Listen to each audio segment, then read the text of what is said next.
So another Andy B 2-minute video. Now, a few weeks ago, I was sitting in the church and just in front of me was a dad with a little baby. The baby was maybe 6 months old. Now, the baby had a little bit of food. You could tell it was getting a little bit tired.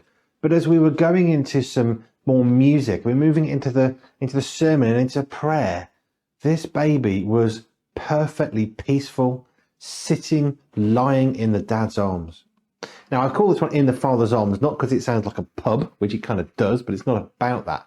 It's about how relaxed and comfortable and safe that vulnerable child felt in the Father's arms in a church service, which really struck me of how important it is that we have people that we can be comfortable with, just like that little baby.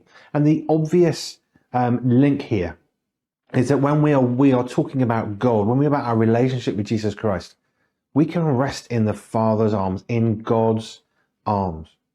There's a lovely piece of scripture in the Psalms, and it talks about how his wings, so to speak, speaking metaphorically, they create a shadow for us. So we're shielded from the sun, we're shielded from danger. Now, that doesn't mean to say as Christians we don't have problems in our life, but it means that we can actually rest securely under God's arms, under his outstretched wings in this metaphor. Do you feel safe in the Father's arms?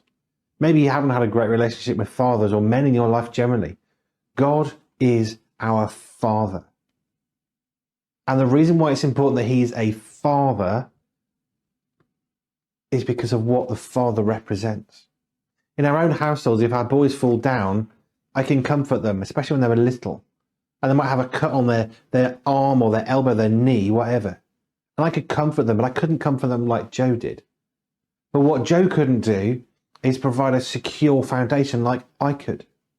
She could make our boys feel very secure, but there was something special about the father doing that. And we see in society the importance of fathers being degraded, just destroyed in so many ways, and yet fathers are so pivotal to the futures of our children.